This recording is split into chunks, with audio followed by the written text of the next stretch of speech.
You know how some carriers give you so little for your older busted phone you just end up living with it? I don't think so. Verizon lets you trade in your broken phone for a shiny new one. You break it, we upgrade it. You dunk it, doggy bone it. Slam it, wham it, strawberry jam it. We upgrade it. Get a 5G phone on us with select plans. Every customer, current, new, or business. Because everyone deserves better. And with plans starting at just $35, better costs less than you think.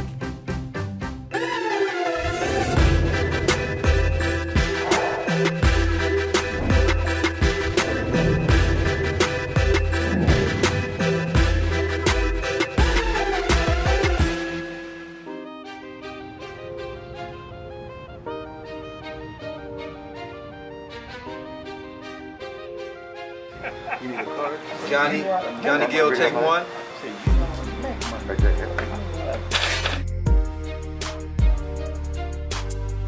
All right, Johnny Gill. I hope you got an Adidas deal. You got Adidas socks and drawers on? Yeah, man. I'm matching everything. I match up. Yeah, because you coordinated. Coordinate. If John Witherspoon was here, he would. Come on, you know how I do it. Come on. You ain't doing too bad yourself. Well, the yellow. Hey, look, just, show them the socks. See, I see. Come on. Coordinated. Right. I mean, come on now. If you're going to do it, you're going to do it. You know. I figure we're going to come out here to L.A., do some interviews. I ain't going to wear no blue suit. So, you know. And he came L.A. style. And plus, you know, and when you own your shit, you can do it, yeah. Because you ain't got to run it by nobody. Yeah. You know. You're your own boss. Hey, that's the only way. That's the only. But you know that. Because a lot of people, I want to talk about that, because a lot of people don't really understand how, you know, you've been in this music game. Almost now, 40 years. Almost 40 years. Next year, make almost 40, yeah.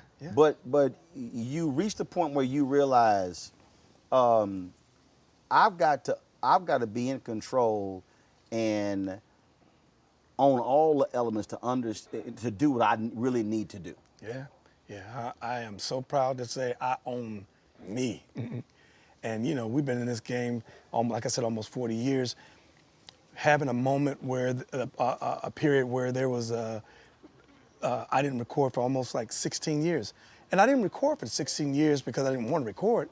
I didn't record for 16 years because I was under the impression that, you know, you're old school, nobody really wants to hear, you know, that kind of music anymore. Right. I am, and you know, you start going, okay, you see the music is changing. Yeah, I didn't record for almost 16 years before I recorded the In the Mood album, a Still Winning album. I was off for about 16 years. I was, you know, touring and doing gigs and stuff, but just didn't record because I was like, there's no need because of the way the industry has changed, the music has changed. In terms of radio stations, not playing grown folks' music. It's all hip hop or it's, Yeah, and I remember my friend at the time, we had just met, Ira Duet, and I remember her telling me she wanted to, she had a label and she wanted me to, she had a few people that she was looking at and she was like, I would love to be in business with you. And after I recorded that first song, the first single, In the Mood, that single ran for almost a year. We had to call radio and go, hey, we want to put out another record. Yeah, I mean, we thank y'all for the support, but what we doing? Can we slow it down and get ready for another one? And that's when I realized I was just like, hey, well, hold on, wait a minute. They still want to hear from us. Right. And from 2010 all the way up to right now, to 2019, I've been recording with records out. So I want you to explain that, because when we talked before, what you just said, look, they were playing it for a whole year. And then when you dropped the album and then you brought New Edition, brought the guys in, the song Takes Off, blows up. You then, because you understood the game, you said, no, we're going to ride this song for X amount of period of time. Yeah. Then we're going to drop this one. And people like, oh, John's a new album. You're like, no, that's from the same album. Yeah, but you understood the science of the business. Yeah, and that's the thing that catches most artists all the time. Record label. I didn't realize until I became a label owner that all these years I would hear, you know, you get singles, 3 singles. Okay, we got to get ready for a new album because radio's tired of that one, and we got to get ready for a new album. and not realizing until I became my own boss, it was never that. Nobody listens to records, to songs, and go, "What year was that made?" When a new record come out, or how long has this album been out, and how many more singles are coming off here? Nobody listens into that. No. But we were under the impression from being in, I realized what was behind it, the labels when it comes down to that, and that was simply they make their living and make money off of. They have to have a lot of music. That's what they do. Volume, and they just keep throwing stuff, throwing So they, what works, they what need a doesn't whole work. roster of people And pumping out. So if you so- got 25 acts, they figure we're gonna get 2 songs out And of each. if they that's stick- 50 so. If one or two, or even 3 stick to the wall, they home free. They had a great year. So, you start understanding, looking at the dynamics in this, and I'm sitting there thinking, wow. I'm like, you mean all this time? So after I did the Still Winning album with Ira, I then became I solely just went out on my own. And this Game Changer 1 album, that album went for 4 years. I had 6 singles, number 1s and top 5s. And I realized that radio don't sit there and look and go, "What year did you record the album? Right. How many singles now you got off here thus far?"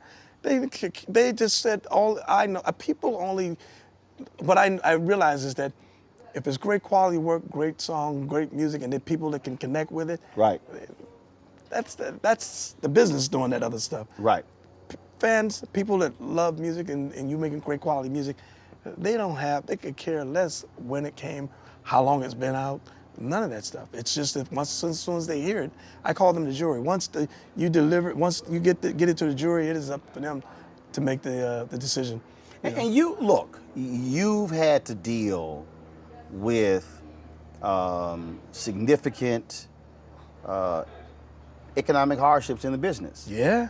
You had to deal with losing everything. Yeah. And so how did that impact when you were in control of it, where you now saw what all the expenses look like? We were talking beforehand again about, in terms of, so for me, I know exactly how much that light stand costs. Yeah. And that light, and that C300, and that 405, and that cine slider, and that slider, and that camera up there, and that switcher.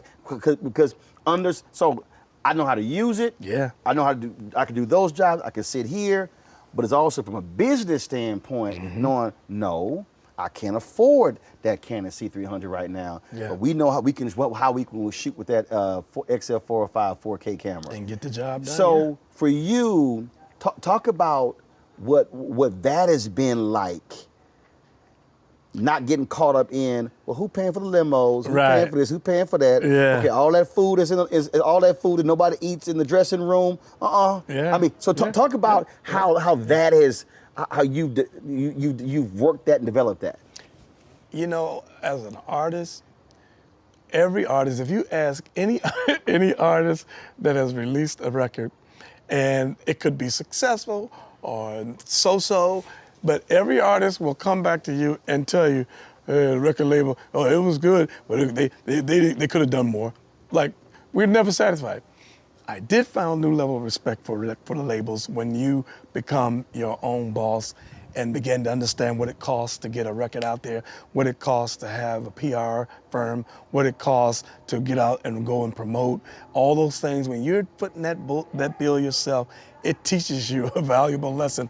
And though we can look at and say the labels could have done better, or it's like I understood and made you understand the game, the business. And I tell you, it's something that I tell you that if I had it to do all over again, I wouldn't change a thing. It allowed me to really grow up. It allowed me to understand what it meant as a black man, young black man, to own, to begin to realize that you can be successful and you can do it by simply taking control, not only over your music and your masters, but over everything.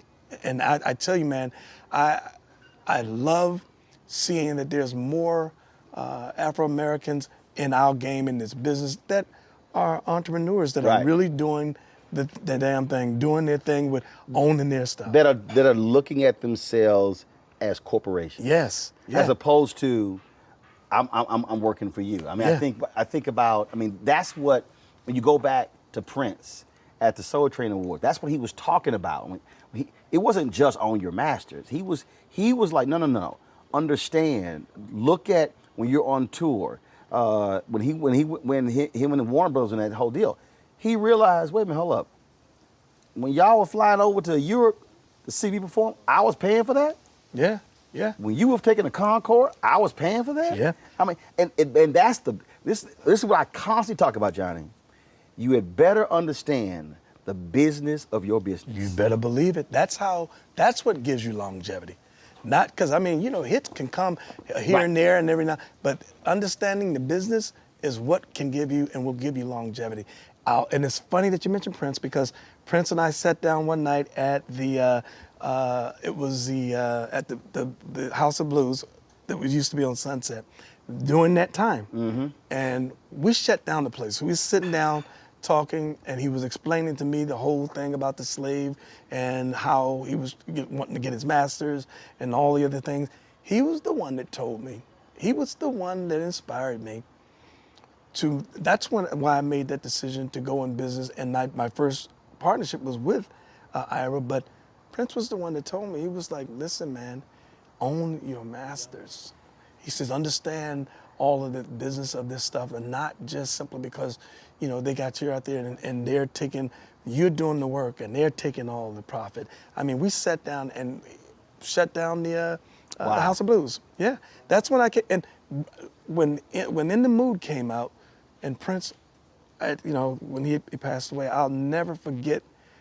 What hurt me more than anything was and it still weighs on my conscience today. I just wanted to know, was he aware? Did he know? And that was what drove me to going in business for myself, the understanding what it meant to own my own label and to become my own boss. Yeah, he absolutely did. And man, wow. It still to this day makes me, I have such great appreciation for what he left me personally. And see, when you talk about owning your own label, let's talk about understanding where you don't need validations. What I mean by that, and I've experienced this, man. Where you gonna get on MSNBC and CNN? I go, I own this. Coming out here, I came out here, George Lopez Golf Tournament. I said, we're gonna stay here for the week. We rent this Airbnb. We bring all of our equipment in. Mm-hmm. I come with two of my production guys from DC. We hire 3 people here in LA. This is what it's gonna cost. We're gonna do 15 interviews for the week. Yeah. We shot 7 interviews last time. If I pick up 4 more, I now have 26 episodes. Wow. For that I can run a new interview every 2 weeks on my OTT network. Wow. And then we shot them all in 3 weeks. Wow. And I own it. Yeah. I now can license it. Yeah. If someone comes to me and they say, hey, we would love to pick up your interview series, Roland, on Netflix or Hulu or Amazon Prime or somewhere across overseas. Yeah. They got to negotiate with me. Yep. The licensing fee. Ain't no middleman. That's right. And I'm like, my worth is not, it's MSCB. And here's the deal. And if none of those people even call me, I can put it out myself. Yep. And I'm perfectly happy, content, satisfied that it's quality, it looks awesome, shot well, great content. That's what matters. And you know what you're doing. There's no ifs, ands, and buts about it. But you got cats who get caught up. Yeah, but Johnny, but you ain't no major. But it's not. But it's like, man, and that's what I'm saying. It's this thing where folk just they think that, yeah, but that's not major, because they're seeking that validation versus the quality of the work you put out? Listen, I sold 3-4 million records from that the Johnny Gill album with My. I sold a couple million with the Provocative album, and the list goes on. You know where I still get most of my royalties? They're still coming in strong, and I've made more from my royalties on my independent records from both of from the Still Winning to the the Game Changer 1 and the Game Changer 2. Like, it's not even, there's no comparison. Prince said that. No comparison. Prince did an interview, and it was when he released Emancipation 1, 2, 3. And it was, I never forget, it was an online interview with the Report. And they were, well, you know, this is only sold X number of units. And Prince said, do y'all realize that I've made more money off of this album here than the Purple Rain? Yeah. They were like, what are you talking about? Hey, Purple Rain was a blockbuster. He's like, no, I made more money off of this. And that's what I mean. So you get these people who think, oh, but this huge, y'all were big, these huge projects, and you were selling the stuff. It still came down to, yeah, it sold a lot. Yeah. But I wasn't the one who made a lot. Here's my reality. I'd much rather go to work and get on that stage and get my money than to try to figure out, I'd rather get paid less, but I'll get more of an audience in there yelling and screaming to make me feel good, because I can't take those screams to the bank on Monday morning to deposit them. So this is what I tell people. I can't deposit. You did a good job. Yeah, it don't work. So, so I've learned a long time ago, man. It's just not about how many screams. I appreciate those that appreciate me, love that. But at the end of the day, what is most important is understanding your value and knowing that when I walk off that stage, I can go home and I can deposit and I can take care of my family because I put in my work. Right. You know, so that's what's most important to all of us. And I think once you get past that and needing, because sometimes I think it's about validation for some people. Absolutely. I think I've been here long enough to understand and know who I am and what I'm capable of doing. And so it's like, I know those that show up are showing me already they appreciate me because the shows are sold out. So that tells me all I need to know. There you go. So, it's about taking care of business, man. And at the end of the day, like I said, you could be walking around the street and could be the most well-known person on the planet, but be broke as hell. And broke as hell. And I've seen quite a few and know quite a few that you'd sit there and you'd be thinking, well, wait a minute. I know they can't be. and they out there fronting, hitting you up for loans. Hitting you, yeah. You know how some carriers give you so little for your older busted phone you just end up living with it? I don't think so. Verizon lets you trade in your broken phone for a shiny new one. You break it, we upgrade it. You dunk it, doggy bone it. Slam it, wham it, strawberry jam it. We upgrade it. Get a 5G phone on us with select plans. Every customer, current, new, or business. Because everyone deserves better. And with plans starting at just $35, better cost less than you think.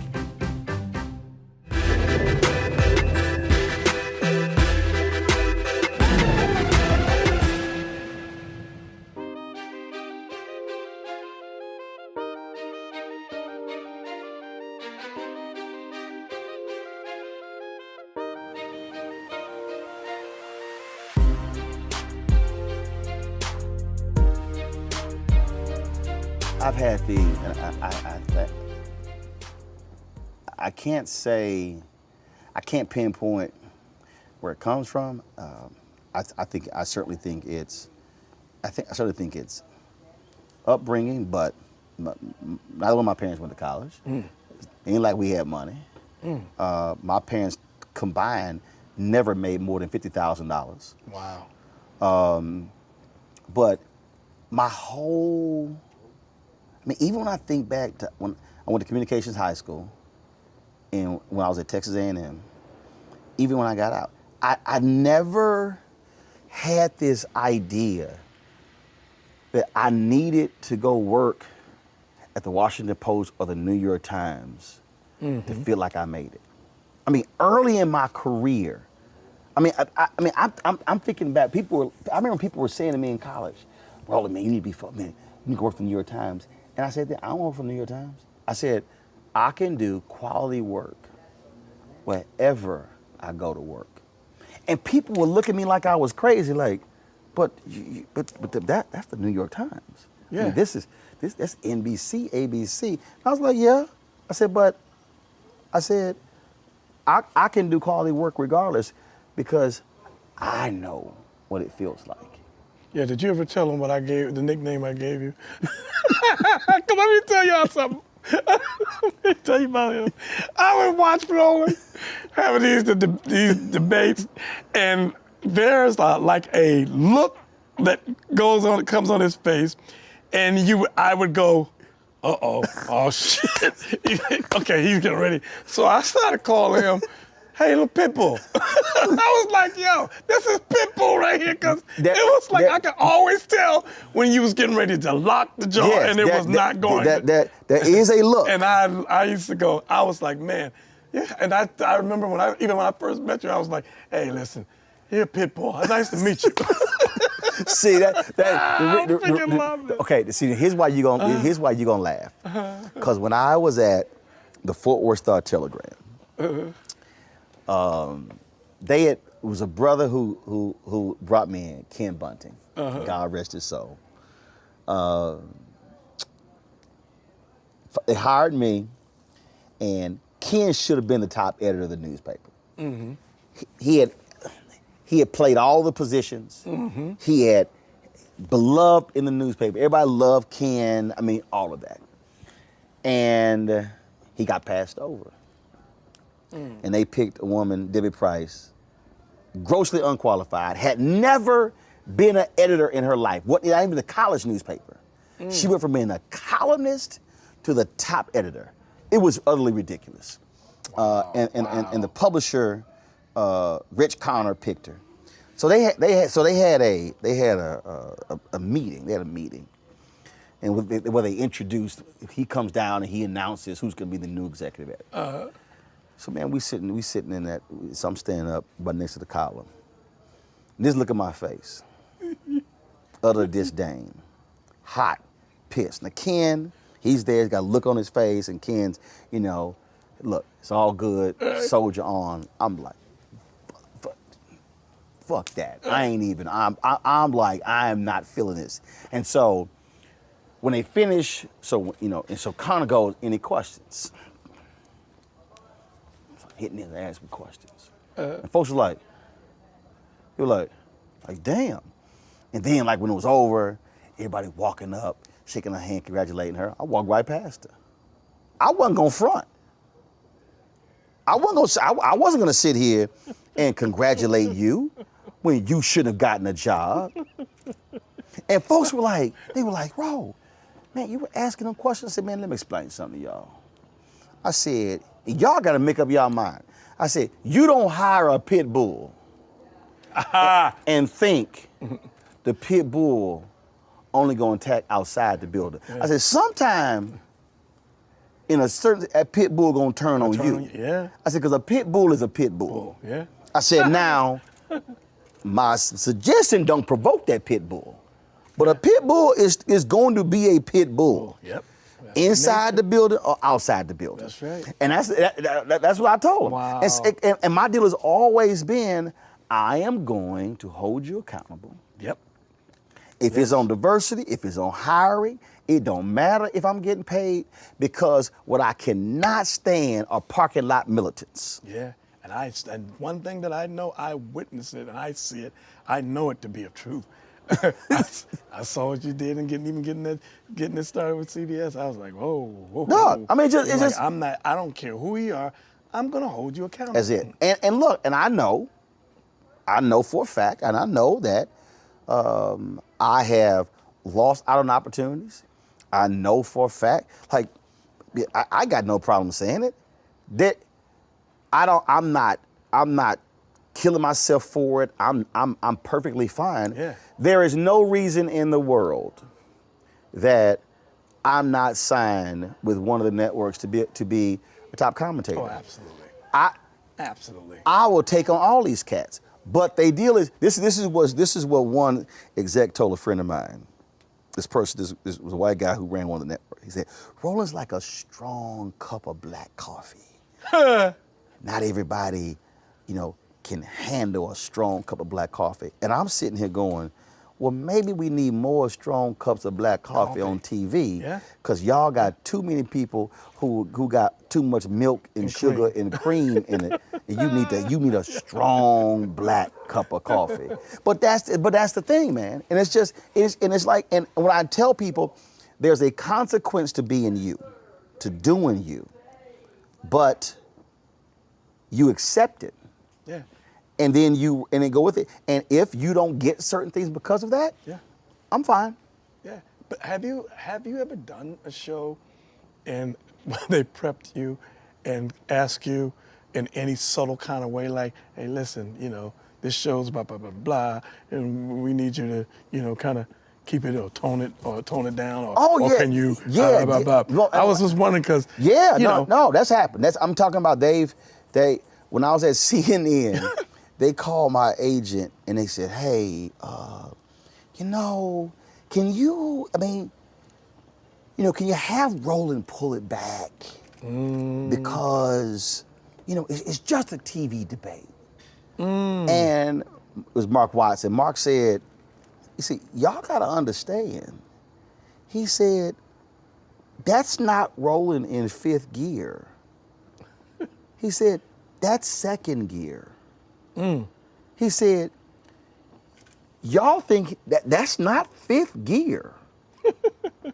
He said, so your people, he said, everybody else, they in fifth gear. He in second gear.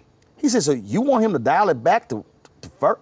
Because, and my deal was, when I go on, I'm thinking about the viewer, I'm thinking about the consumer. And my deal is, I'm about to put you in a rhetorical body bag. Yeah, I've seen that 150 times. That's what I told you. My deal is, I'm about to take you out. Now, if you can't handle this heat, don't sit your ass in that chair. This is I will compare it, and you tell me when this is happening, because I always ask, you call them pops, Eddie Leverty. To me, it's no different when you're a singer. You tell me, who is it where you were like, y'all might be on the bill together, or they might be there when you say, now I'm letting y'all know, we gonna wear your ass out when you hit that stage. Yeah. So y'all gonna have to bring some extra, because when we walk off that stage, that's literally how I operate. I operate. It's literally the exact same way as an athlete or as a singer. When we walk out there and that red light come on, you already know it's game time. It's game time. And I'm about to bring. I'm about to bring a can. Hashtag Team Whip That Ass is about to show up. And to me, this is just me. You should say, I accept the challenge. To me, that's how this is singing. When somebody says, come on, Johnny, bring it. we about to put it on you. You're like, okay. I'm like, bring it on, let's go. Show me what you got. Let's go. You know how some carriers give you so little for your older busted phone you just end up living with it? I don't think so. Verizon lets you trade in your broken phone for a shiny new one. You break it, we upgrade it. You dunk it, doggy bone it. Slam it, wham it, strawberry jam it. We upgrade it. Get a 5G phone on us with select plans. Every customer, current, new, or business. Because everyone deserves better. And with plans starting at just $35, better costs less than you think.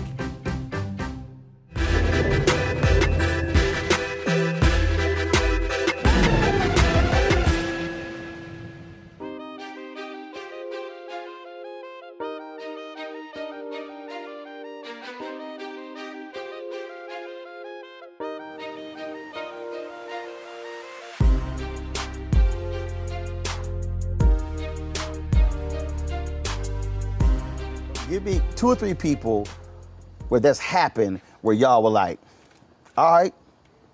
Oh man, we done been in so many, but I don't think it was ever a secret about myself and my personal feelings about Brian McKnight. I remember we had some issues one time. I don't remember. Go tell. Yeah, it was it was us and Brian going. We was on tour, so Brian wanted to be the headliner. Now your headliner with New Edition. So we're like, okay, you want to be a headliner? Not a problem. Since you think you big and that big and bad, okay? Yeah, yeah. And I'll never forget one night we, two of the guys, the driver got lost. I think it was Westbury we were playing. And I'll never forget, they asked him if he didn't mind going on first, and we would close out. And they came back and he said, no. So that we were saying, I said, well, how do we give these people that have paid all this money their money's worth to see both acts that they came to see? Right. And I said, I think that was just really selfish and egotistical, because I was, couldn't have, it wouldn't even blink if you had asked me that and they was telling me, this is what the situation was. But on top of it all, and I'm sure he would admit it, on top of it all, he would go out after us every night, and the place was completely empty. And he never once said, hey, listen, I can't keep doing this, y'all. Y'all want to switch up? He took it like a man. Listen, I'll give him his props. He took it like a man. It was rough out there. By the time he would come out, you could hear echoes. Wow. And but I just always thought, for me as an artist, my mentality is, look at the show, look at the artist that's on there, make sure you look at who's got the most catalog, that stuff. The thing about people that come to see shows, you don't become a bigger artist or a lesser artist by going, I'll go on first, I'll go on third, I'm gonna close. That is such a myth. It's a myth that is so stupid and crazy. Making a show or become organic, where it builds and it goes and it does what it's supposed to do, because everybody knows their place and does their position. That leaves people leave there going, that show was incredible. Everybody was great. But see, that's Motown. Berry Gordy and their whole deal with Motown was, when they had all those acts performed, they were like, they killed it last night. They closing tonight. Yeah. And it was kind of like, what? It was one of the books I was reading, and it was like Smokey Robinson and the Miracles. It was Marvin Gaye, Temptation. They were all, and he was like one of the groups had they had a bigger name and they were hot, and they were like, yeah, but last night's show, they destroyed it. They closing, and they would switch it up. And so if the deal was, if you want to close, you got to go to work. You got to put that work in, and you got to do it. Lionel Richie told me this story, Doc. I hollered. So when B.B. King passed away, I called a variety of people, and Lionel said they were in Washington D.C., and he said it was Earth, Wind and Fire, the Commodores, and B.B. King. And they were sitting here arguing who was gonna close, who was gonna open, and BB said, "Hey guys, listen. I found an earlier flight out of the airport back to Memphis. So why don't I just go ahead and go on first, and then y'all can figure the rest out." Lionel said, "Man, BB walked. He said he walked out there with his amp and guitar, and he said he just destroyed that joint." He said, then the argument between Earth, Wind and Fire and the Commodores was, who the hell gonna follow that? He said nobody wanted to follow that. You gotta know your place. It was like, y'all going, no, I ain't following that. And he's like, BB didn't care. BB was like, I'll go out there. And that to me, because Frankie Beverly told me, Frankie said, it don't matter to me who closed. The deal is when you, and it's, and that's, to me, that's why I think when others bring the best out in you, when they throw that gauntlet down, and you know you got to that I can kick it to a higher gear. Welcome to challenge. Bring on that challenge. And that's what. And listen, this was many years ago. I don't talk. Haven't seen Brian, and we don't talk any of that stuff. But what I've learned from that, and what it taught me, and what I've said to many people over the years, and it's still to this day. When we would go get on shows, if you want to go, Johnny went ham. It was something that I always still felt personal about it, because I always felt like, listen, I respect his talent and his gift, and would hope he respect my talent and gift. But I often felt like and thought that we gotta always remember that first and foremost, This is a blessing for what we do. Many people can't do this. And also it's important to understand that those that have come before you, we stand on their shoulders.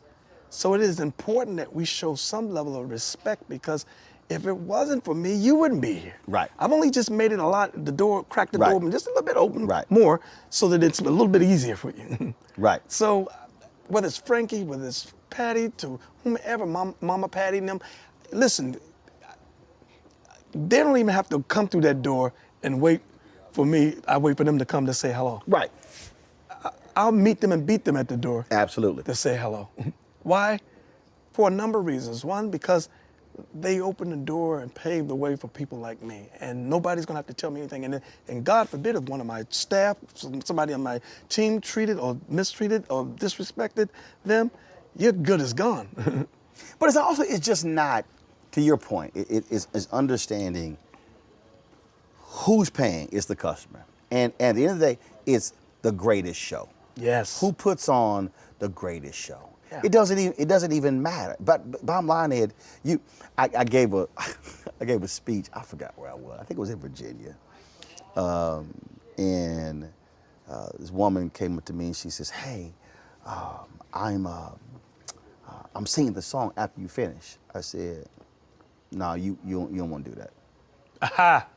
I said, you might want to go ahead and sing your song before I speak." She says, "No, it's fine." I said, "No. I'm trying to tell you, you do not want to sing your song after I get done." Yeah. She's like, "No, Mr. Martin, they got the plan." I said, "Sister, I'm just trying to tell you right now. If you sing that song after I get done, ain't nobody gonna be here to hear you sing." I said, because when I get to that podium It's a wrap. and when I finish this speech, It's a wrap. I said, I'm gonna have these folk on their feet. They gonna be hyped, and I said they gonna book right out of here. I said, I'm telling you, Yeah. you wanna sing this song before I get to that microphone. Wow. Doc, she sang before. Man, she said, when I got done, she said, "I'm so glad I took your advice." She said, because man, and again, but look, there are a lot of great speakers. Yeah. My whole deal is, I remember I was in D.C. with some around inauguration, Obama's second inauguration. They booked me, Michael Eric Dyson, and Ben Chavis to all give keynotes. I don't know what the hell. And these people, they were like, "Well, who's gonna go first?" I said, "It don't matter." So I said, "Y'all just tell me where I'm speaking." And I said, "It don't matter." I said, "You put me first, second, or third." I said, "It don't matter." Wow. I said, "All I know is when I get to that microphone, You'll know I've been there. it's gonna be hotter than this bad boy, right?" I just told him. But again, that's the thing that, again, when you got it, Yeah. you can say that's cocky, that's arrogance. No. It's not. It's a confidence and recognizing and knowing what you're capable of doing. And it doesn't matter where, when you have to do it. You know what you're doing. You know what you're capable of doing and what you do and how you can impact people. So that's a level of confidence and that you have that is not arrogance. It's not any of that. It's just, I'm secure with who I am. But here's the other thing. And I'm telling, because you just said it, and I want you to expound on it.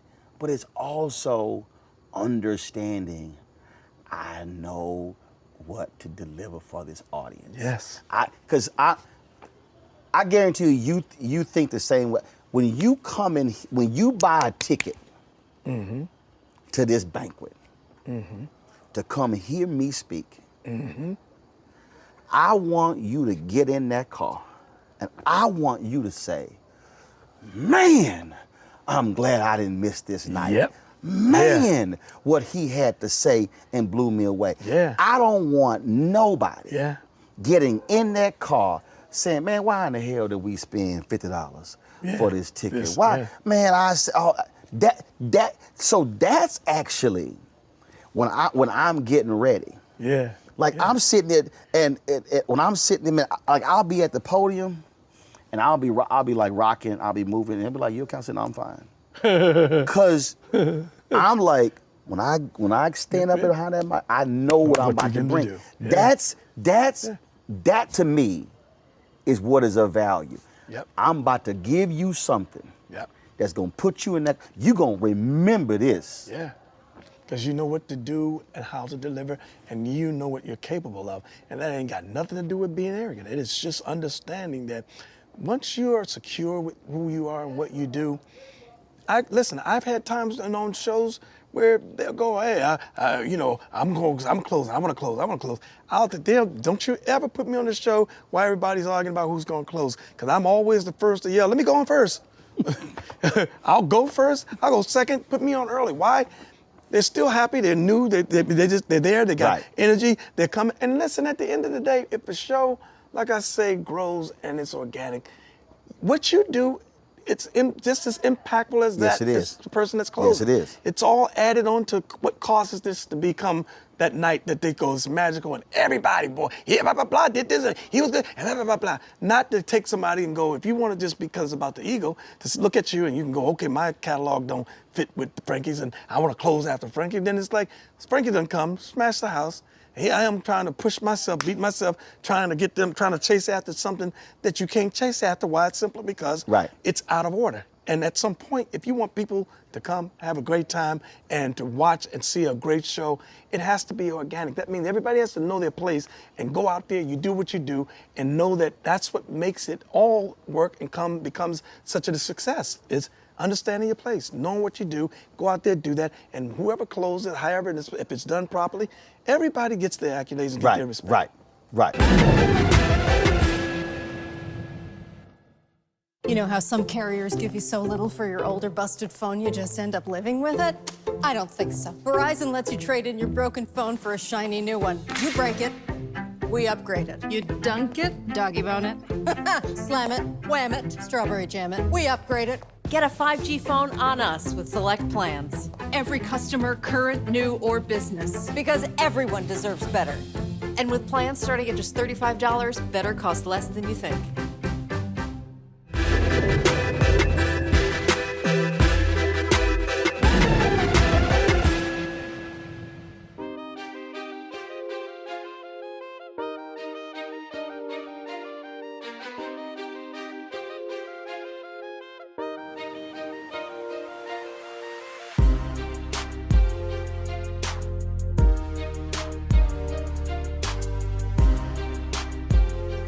If that was I'm not going to use this, versus, but who would you love, living or now an ancestor?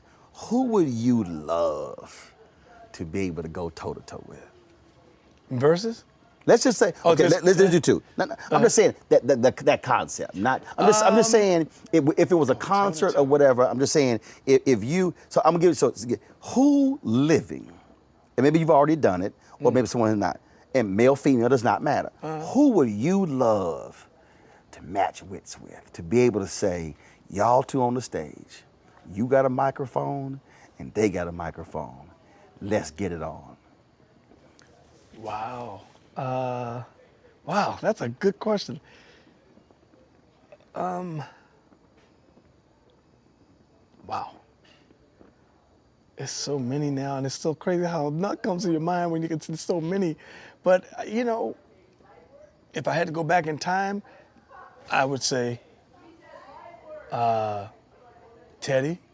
Teddy P. Teddy P, because, you know, such an inspiration to me. It wouldn't be besides nothing but to say that someone I idolize, someone that inspired me. It's like to be able to go, man, I wish I could have just stood on that stage with him, you know, doing what I do. Right.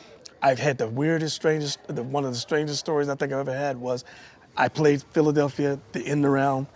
They called me, said, Teddy's coming. He was in a wheelchair at the time. He was coming to the show. In the show, I did a medley from Let's Get It On, Is It Still Good to You, TKO, and Turn Off the Lights.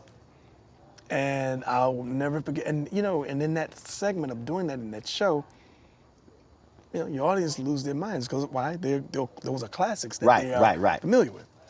And I was looking so forward to meeting them, man, because I was like, Teddy's coming to the show. they rolled him in, but I didn't get a chance to even speak to say hi. Wow. After it, but it was, and you know, in Philly, we was getting it in. Right. So right. you can only imagine. I'm thinking, I wonder what was going through his mind when you are singing a song and people, their reaction is like you recorded the song, like you're the original. Right. I mean, it was just, you know, pandemonium. It was, you know, Right. every time you get to that section and throughout the tour I did, you know, that's just what would happen. So I said, I wonder what's going through his mind in watching or seeing that moment of those that have always said, oh, the closest to Teddy has been this kid that's Johnny Gill. It's Right. like, you know, and I was so looking forward to that, to meeting them and seeing them, but never. Wow. Yeah, but they come and left. I was So, just like, so who today, who would you love, again, and just for the enjoyment of the fans, but somebody who, like when I asked Wayne Brady this, for him he said, Jamie Foxx. He would love to go toe-to-toe with Jamie. yeah. I would probably say my uncle, Uncle Charlie. See, I knew. I had a because it's funny when we were talking about closing. We were talking about close. First, I said, if it's one cat, I would not want to have to follow. Yeah. Uncle It's just Charlie Wilson. Yeah, Uncle and Frankie Beverly. Those two, and even Sweat. Sweat's catalog is insane. But you know that's so close to home that sometimes when I go on. Charlie makes sense. Here's why. I think y'all's energy. I mean, when I think about Keith and I think about Frankie, Yeah. those are different styles. Yeah. I think y'all's energy is very similar. And Yeah. Uncle Charlie says, I'm old school and new school. Yeah, yeah. Well, the rally is, Yeah. so are you. Yeah. So the thing is, Yeah. he pull out his old hits. Yeah. You pull out your old hits. Yeah. He's got he a group. pull out some new hits. I come from a group. He You come pull out some new hits. Yeah. But the thing is, Yeah. y'all energy in terms of, ain't nobody ever said y'all too laid back. Yeah. Yeah. Yeah. Yeah. I don't think you've ever went on stage and came out and the suit was dry. Right. No. Never. Never. As a matter of fact, and if that ever happened, I'd volunteer to give everybody back their money. That's like me. That's how I've always measured when I was in college. And people like, man, how was the party? My outfit dry. Let me tell you, the party animal himself, the original. Let me tell y'all. Hey, man. Every party event that we've ever been, you want to know who gets the party started and who will not leave the floor and will until the lights come on. Hey, dog. And you'll go, aren't you tired yet? Nah. He's like the Energizer Bunny. I don't drink. That will I don't just smoke, go. I don't do no and You'll be drugs. like, what the heck are you on? Hey, dog. Hey, man. And he goes. And ain't repeating the same moves. So it's like, yo, hey, Doc, look, I believe in we gonna have a good time. Yes. We gonna sit here and get this thing. And I'm telling you, I told somebody this here. I said, if you want to understand partying, I said, you know, when you packing your bags, you got those weight limits the suitcases. I said, I went to Essence one year. And I think I went to Essence and my suitcase was like 69 pounds. It was one under that 70-pound limit. When I went back home, why was my suitcase 74? I had nothing new. I sweated through all of those, my linen suits. The suit, the shirt, the ascot was drenched. I got to the airport, I said, how in the hell is my bag 5 pounds heavier? Oh, my God. Because it was sweated suits. I've seen it firsthand. You tell me, I've seen it firsthand. But, you know, that's what I call living life, enjoying life, and being able to, even doing what we do, just in having a moment where you're able to just let your hair down. This is what it's all about. And this is just what get it makes in. Yeah, getting it in. So man. I got to ask you this here. So I have this new thing now. I did this on Instagram Live. And I just come with this stuff. It just, trust me, I don't even think about some of this stuff. You already know I love music. You already know. Oh, yeah. Jimmy Jam, he's sending me stuff. I love music. Yeah. I got everything on my iPod except polka music. I ain't got no polka. But I got everything else. I got everything else. But the thing, man, So one day I was on Instagram Live, and I was talking about. I said, y'all. I said, it's some nice songs. I said, but I'm talking about that oh shit music. Yeah. People were cracking them laughing. They were like, oh shit music. And in fact, it was funny because Snoop Dogg jumped on my IG Live. And I brought him in. He was like, oh, you killing. I said, Snoop, this is that oh shit music. I said, I'm talking about when you in the car and it come on, you like, oh shit. I said, the song that make you stomp your feet, you throw your. I said, every song can't do that. Yeah, that's right. What? Give me 2 or 3 for you when you. That's oh shit. It come on. It just hits you in a different way. It just take. I don't care what mood you in. That song come on, and your first act. Oh shit. My God, I gotta tell you, first Marvin Gaye's "Let's Get It On." As soon as you hear that, wow, wow, wow, wow, it's over. It's done. And Beyonce, "Get Me Body." That beat does something to me that drives me crazy. Oh, "Get Me Body"? I don't know, yeah, as soon as it comes on in the club, I could be sitting, chilling, talking. It drives me nuts, and I can't sit still. Yeah. And there's another one, Q-Tip. What was the other joint that he has? There's like several of them, man, that I just, if I hear them, I cannot sit still. Bruh. So when you mention Marvin Gaye, Raheem DeVaughn performed with Fred Yonnet at the opening of the Howard Theater. Bill Duke handled the musical arrangement. Dick Gregory was there. Bill Cosby emceed. And Joe Sample was also performed. Oh my goodness. Bruh. So Raheem and Fred come out, and Raheem sings a version of "Let's Get It On" that I had never heard how it was arranged. I was like, that's not. So then I later discovered that Marvin did that version, and it was late. It was a demo, and then it was "Let's Get It On" Part 1, and then "Let's Keep Getting It On." Dude, when I say I'm not lying, because this is how I am with music. I was in Houston a Thursday through a Sunday, and that was the only song I listened to. Wow. No, I don't think you understand. Wow. I'm talking about, I listened to this song 35 times in a row. I was in the parking lot of a Walmart. And was just in the car, just couldn't. It was just Isn't that hitting. the freaking best feeling? Dude, and I went get live, and it was like, damn, you getting in. I was like, on repeat. Wow. I'm talking about, I went through this period for 3 months. 2 years ago, I was only listening to Frankie Beverly and Maze live in LA. Wow. 3 months. Yeah. I didn't listen to no. Man. It's just, Man. and the crazy thing is, my daddy would do that crap. When Sexual Healing, when he came out, he played that album, he played that record so many damn times in a row. I remember me and my sister Levita, we were in the kitchen, we were washing dishes.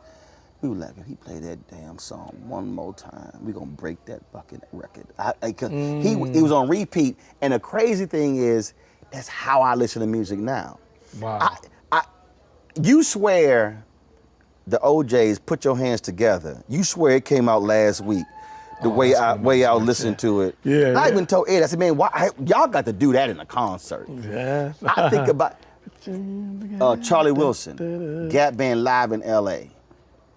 They did a 48-second version of Wide. Johnny, that Wait a minute, I think you played that for me. Remember we would play golf and yes, we were in because I Maryland looped on it. I looped it. And I was like, what is that? You was like, you never heard this? Dude, that was like, That was so funky. I Yeah, looped it. yeah, I yeah. made like a 4-minute version. And I told Uncle Charles, I said, you got to do that in concert. But it's just the funkiest Yeah, it was- I remember you 48 telling me- seconds. I was just Yeah. like, Yeah. dun, dun, dun, dun, dun, dun. Wide. That's all they saying. Wow. Open up. But again, that to me, I think is why music is so important. Because it hits you. Yeah. You sad, you hype. Yep. It can hype you up. It can fill a hole. Yeah. Whatever mood, that's what music does.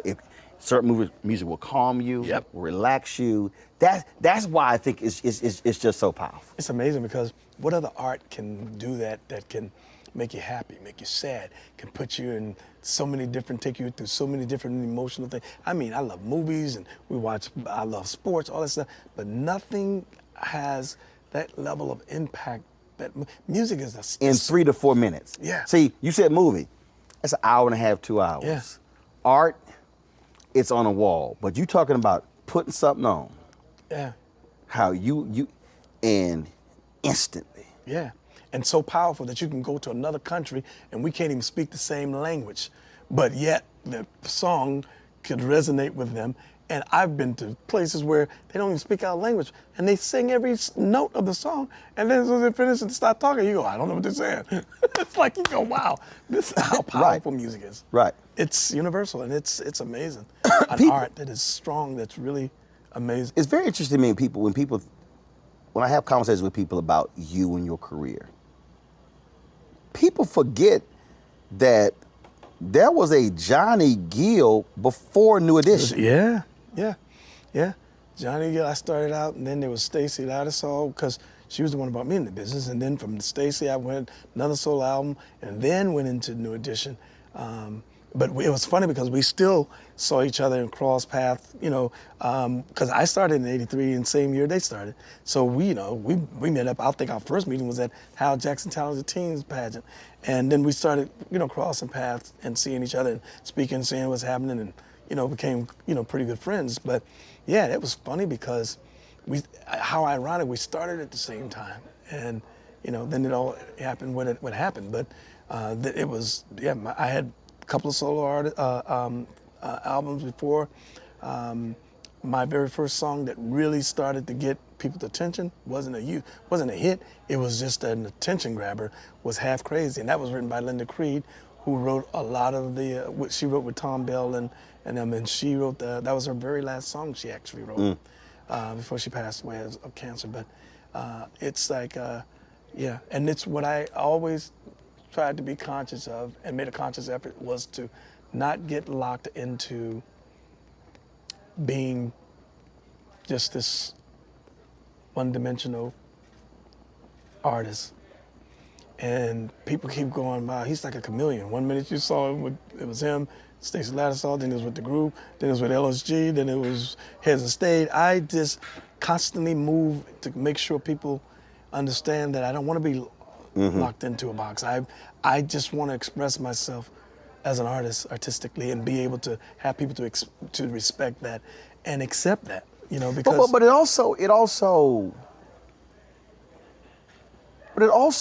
didn't also change the dynamic in that, unlike the other members of New Edition, who were a group and then who tried to do their own thing, you had already done your own thing. Right. And then you come into the group, and so your dynamic was different in that you weren't made by the group. No. Yeah. And that's a different situation when you are a successful individual. You come into the group, and so you're like, no, I'm bringing stuff with me, as opposed to I'm getting everything from you in the group. Yeah. Talk about how that dynamic was there, because that's a different interaction than what is traditional in groups. It's very rare in a group where somebody who's already successful joins the group. I had, in the beginning when I first signed with Atlantic Records, Henry Allen, God bless his soul, they knew there was something different about me. part of their biggest problem was we got a little kid that sounds like a grown man, and what do we do with him? Because what are you gonna do to old women? But yet he's got this voice, mature voice, but he's a kid. So it was really about timing of the body catching up with the voice. Right. I remember them when I recorded, a few of my solo records, and then as time went on, having an opportunity to join forces with the guys when they had asked me about doing that, it was like they were already out there. They were already hot, one of the hottest boy band out there. And I remember having the conversation with my manager, Bill Underwood, at the time, and we were all talking about how this can actually help me in the sense that you're going to get this level of exposure and to that younger audience that might not know who you are, because my music was so mature. Right. And I was still young, but yet at the same time.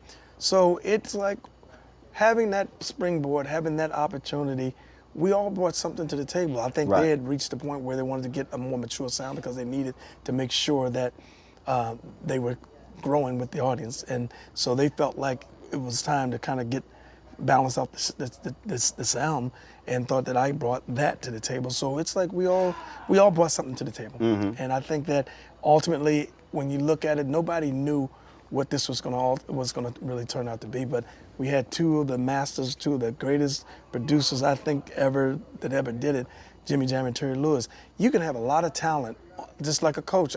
Coach can have a ton of talent on the team, but if he doesn't know how to utilize the talent, Mm-hmm. you just got a team with a lot of talent. Mm-hmm. They were able to take the talent and realize and figure out how to bring this in, Right. bring me in smoothly, and be effective, and yet at the same time, Right. not take the audience and make them think, what the hell is going on here? Right. So, they were just, Jimmy and Terry just, to me, just unbelievable producers.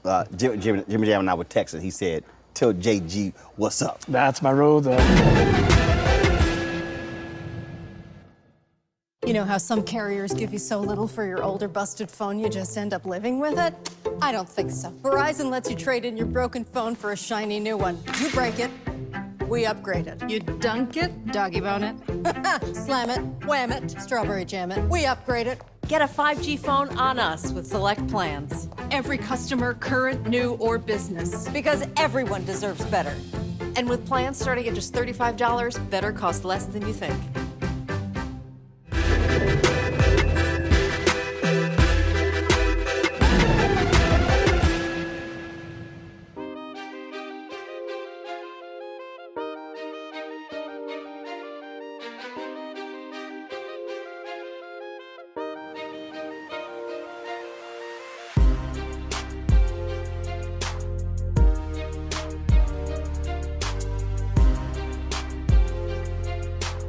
Like families, other groups, you have drama. And back and forth, Bobby in, Bobby out, BBD, all people, y'all come together. I remember when y'all went on tour, Michael Bivins hit me up and wanted me to record a video that y'all used in concert. Mm-hmm. And I said, New Edition is our generation, the Temptations. Yep, I remember that. And the reality is, look, I was texting Otis Williams. They still perform. Yeah. Otis yeah. the last surviving Temptation. Yep. Y'all have gone through a whole lot. All the drama over you grabbing the name, but you were like, yo, it was, if I didn't grab the name, somebody could have else grabbed it, and we would have been paying them. Yep. Where are y'all now? Are y'all reconcile? Are y'all saying let's get back together? Let's Oh yeah. Where are y'all now? You said it best. And we're actually true. It's a true brotherhood here. And then brotherhood, and then families with siblings. You have your internal issues. We ain't never ran over shied away from that. But at the end of the day, we are a true brotherhood. And at the end of the day, here we have our time and our space that we need from each other. Right. And we always figure out to come back and come in full circle. And where we are now, as we've all realized, even after Kobe passed away, that it's time for us to figure out and understand that life don't discriminate. Right. I made that first call to make sure everybody understand this could have been a call for any one of us. Life don't discriminate. Right. And that we have to understand that we, at this stage of our lives, as old as we are, there's more years behind us than there are in front of us. And how many more opportunities are we going to get to be able to do what we're doing to take care of our families? I'm like, you know, we've been blessed. Some strange way, for some reason, God continues to keep setting in heaven and giving us all these great opportunities. And at some point, I was saying, that window at some point is going to close. That's right. So it was about us sitting down, talking about the things that we needed to talk about and the issues that we had, and we were able, and we do that and have done that, and that's been for a number of years. We would have issues, and then we figure it out, come back. That's the unique thing about us and the difference between us and other groups that they don't get and understand. Right. There's a real true brotherhood here that we have, and we have our knockdown, drag out fights, from whether it was physical, whether it's just yelling and arguing. But at the end of the day, when you see us come on the stage, it's like a nuclear explosion. It's just, that's part of, I think, our dynamics of what makes this group what it is. But at the end of the day, you know, we're siblings. We talk, we check on each other, we deal with each other, wanting to make sure that families, everybody's good. And so we go throughout peaks and valleys, but at the end of the day here, and there's always something to work on, something to deal with, something to get over, a hurdle, a challenge that we have to deal with. But ultimately, everybody understands the brotherhood, and it's real. You can't manufacture that. This is just what it is. But also, I think it is something you said when you said,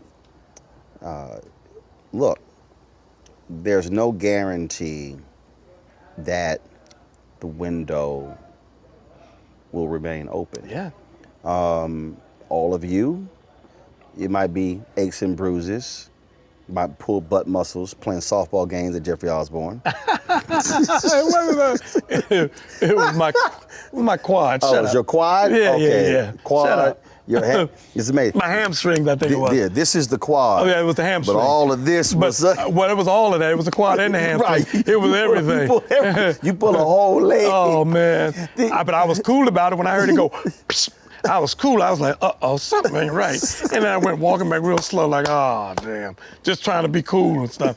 Man, I sat down and went, sheesh, what the hell is this? Went back to that hotel. He was howling in pain. Oh, my God. Jeffrey, get somebody over here. Shoot. But that was fun.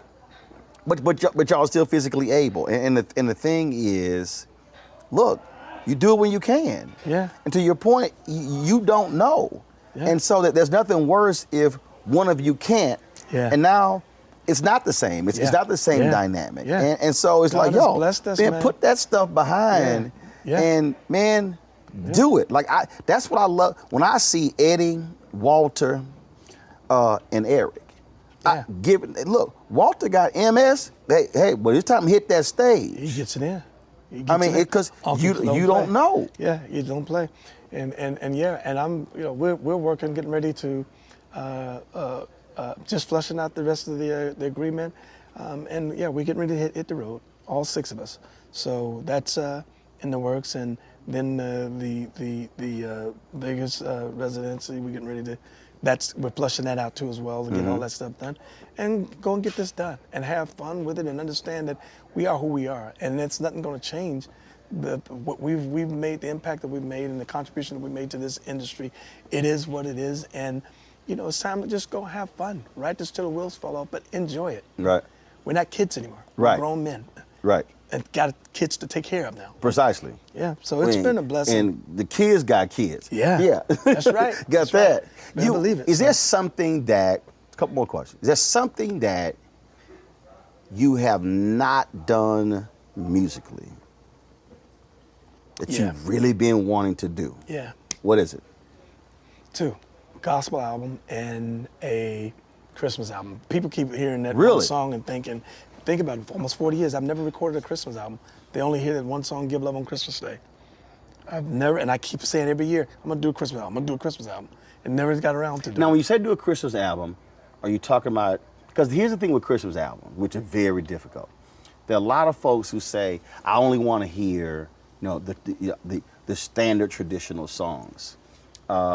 Kim put out a Christmas album. What I love about it is there were no traditional songs, but I really love it because it's unique. Original, yeah. And so, do you want to do a cover of traditional songs, or do you want to just do original material that's a Christmas album? Mix, cover, and some originals.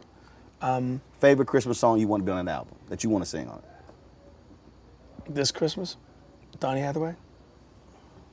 I've been more inspired by Fast or slow? Because the Temptations verse, remember, starts off slow, then picks up. the slow. Okay, all right. I love the energy of where it's kind of in the mid tempo where Right. like just when you can hear these bells and you get Yeah. the whole and these chord changes, it's like magical to me. But at the end of the day, it's like that and Mariah's "All I Want for Christmas." That's an original, and Right. you know how tough it is to in this day and time to really create a huge Christmas song Right. original. Most people only That like becomes a covers. classic. Yeah, it becomes a classic. Right. That's Yeah, that's huge. hard. That's hard. Yeah, yeah. Gospel, okay. And that's Gospel. my game. That's my dream that I want to do. Gospel album, same thing. Would it be original, or is there a gospel song that you absolutely got to do on it? I would mix that with some traditional and originals. So who? Okay, so you did it. Who do you want to partner with on that? Kurt, John P. So when you gonna do it? I keep threatening to do it, and I'm like, I do want to do it. I absolutely want to do it. I have some. Anthony, bring my two phones over here. Yeah. I So do wanna have you do it. Have you talked to him? Have you talked to him about it?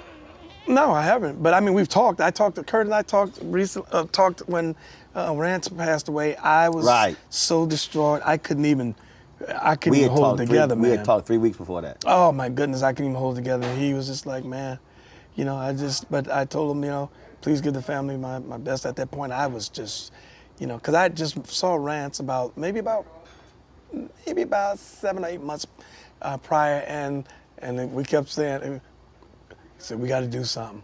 We got to do something. He was coming into DC getting ready to work with someone. I had just sent, Steve Harvey had sent me a text just saying, hey man, checking on you, how's your health, how's your eating? And I said, appreciate that. And he said, brothers, we gotta check on each other. And I then said, bring it here. I then said, I think I sent a text to about 20 different brothers. And Rance was one of them. Oh, wow. And he called me when he got the text. And so we were able to talk. And it was 3 weeks before he passed. Wow. And we had talked, and he had told me, he said, yeah, man, I'm sitting here. I said, this surgery. He said, man, I was sitting here in my bed, and in these silk boxes on these silk sheets, my big ass slid out the bed. He said, and injured my back. Oh my God. We hollered laughing. Oh my goodness. We hollered laughing on that call, and man, had a great It time. tore me up, man. Now you said John P. Key, so you hollered at John? No, I've never even met John, but I know my Are you brother serious? knew him. Yeah, my brother knew him, and I was just like, man, this guy is just a freaking monster. He's a beast. Dude, He's a beast. so I had heard John P. Key. I had listened to his music, but during COVID, and you already know I love music, and I ain't no DJ, DJ, but I'm playing music on Instagram, and man, folk were hitting John and said, man, Roland is killing your music. And I was playing his old stuff. Show Up. Yeah. I was all kind of stuff. Oh man. Man, John was, man, he hit me up. He said, nephew, he said, man, all the love you showing me, all the stuff. Man, he was, so I'm jamming. Wow. I'm doing that thing. Man, when I say we were rocking that thing, when I say we were out, so when he performed, he was in Tulsa. He came to Tulsa for the 100th anniversary of 100th anniversary of the Tulsa Race Riots. And he performed, I was right there on stage. Man, he's killing it. And he was like, he said, man, you got me listening to my old stuff. And I just told him, but hey, Doc, that bro there. Boy, let me tell you, he's a freaking monster. A monster. Yeah. Unbelievable. I was like, man, I'm like, never met him, but I know my brother knew him or met him or talked to him and said he had mentioned me. And I was like, John? I'm like, wow, he's a monster. Dude. Beast. You know, so, yeah. So, John P. Key, I'm sitting here interviewing Johnny Gill. That's what I do. Johnny Gill just said two things he wanted to do is a Christmas album and a gospel album.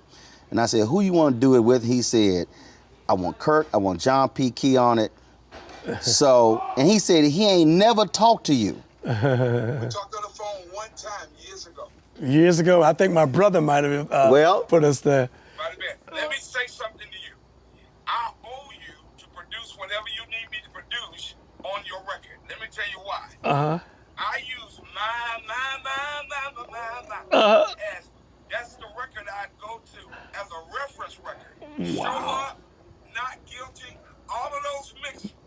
My bottom end sound, hey, let me go on and say pause, but my bottom end sound just like yours on all of them John. Wow. Oh my God. Do me a favor, Roland's gonna give you my real number. Yes. Because I ain't playing. Yes. And I'm writing like a fool for everybody. That new kid, Jack Ross, Man. to his record, I would be honored. Man. I'm gonna tell you this, I'm gonna say something that don't nobody else say. I don't need no money. I'm fat. I'm rich. I'm good. I'm country. Wow. I would love to bless you. Man. Bless me for years. Again. Wow. I use you. Wow. My vocals. Everything. I Wow. use that to reference my records. I mean, Man. Oh my God. Wow. I was just sitting here. I'm telling Roland, I'm like, he's just a freaking beast. That's it. He's just a beast. I'm just you know like, what I did? oh my You know God. what I did, Johnny? I just did the Rance Allen tribute. If you got an iPhone, shoot me a number. I'm gonna shoot you some music.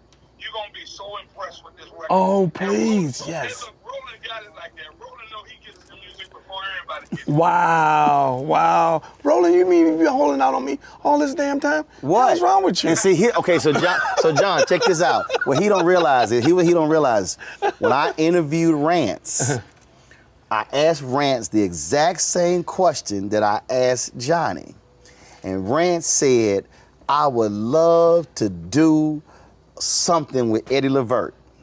I did the exact same thing. I grabbed my phone. No way. I called Eddie and put Rance and Eddie on the phone together. Oh my God. I'm gonna make sure this man gets this record before it comes out. You got access to me, Johnny. I love you, man. I love you, man. Love you. Oh my goodness. Man. If anybody can find me, it's Roland. When Roland called me twice, I went on pistols out. I said, somebody done threatened his life. Y'all got gangster preachers. I have to keep my eye on that one. All right, John. I'm going to give you a number. Yes. Hit me up, man. I'm looking forward to it. Yes, sir. Wow. Do we give you executive producer credit on the answer? Just give me a little note in the line. Just say, Roland thanks a bunch. You know, just say, Roland thanks a bunch. Let me tell you, y'all, this is my. Boom. You know, you got it. I already said it. We all have people that we've known and been known in this business, and I say this, and I've said it to his face when I call him Pitbull, but when it comes down to, if I had to go to war and I had to pick one person on the front line to go to war with me, it would be my brother right here, my pit bull. My freaking pit bull. My man. Well, you know, we had to sit down. We've been, I did one with Dondre with it, and I said, it was like all these brothers, I said, we've had all these conversations, all places. I said, no, we got to sit down and put this thing on tape. I said, and bless people with it. And man, see, like that right there, here's the thing for me, and it's just real for me. When you said that, then when you said you ain't never hooked up with John. Here's my whole deal. That don't cost me nothing. That's why I was like, Wow. not traditional interview. No, you don't say in the middle of the interview, hey, go get my phone. Yeah, right. You know, right. they didn't like cut the cameras, go. No, my whole deal is, we here, you said it, click. Boom. And I knew he didn't answer the first time. I was like, I'm about to hit him a second time. He gonna answer his phone the second time. Wow. He gonna answer the second time. Oh my goodness. And for him to sit here and say, my, Wow. he's used that. It's unreal. What happens is every now and then you forget how much you've impacted other people's lives Right. because we do so much and do this so much, you know, but every now and then we forget, you know, how much what we do and will impact other people's lives. Because you never know who's listening. Yeah, yeah. To think that John P. Key is doing gospel. Yeah, and that's he's crazy. using my. That's crazy. as a part of that. That's crazy. Well, man, I need to get to the restroom. This was, we done. Oh, we're done? We done, my brother. Thank you. Wow. See, now I'm looking forward to the gospel album. It's coming, and I promise you, I've got me on film. I'm going to make that call to him to pull it together to make it work, to make it happen. No ifs, ands, or buts, because it And wasn't done by coincidence. And I'm going to send This is- Kurt a text too. Yes, man. Wow. My brother. Wow. Love you. I appreciate it, baby. Yes. Appreciate it, baby. Appreciate it. Yes. Appreciate it. Man. Wow. It's crazy, man, how life works, right? Yes, sir.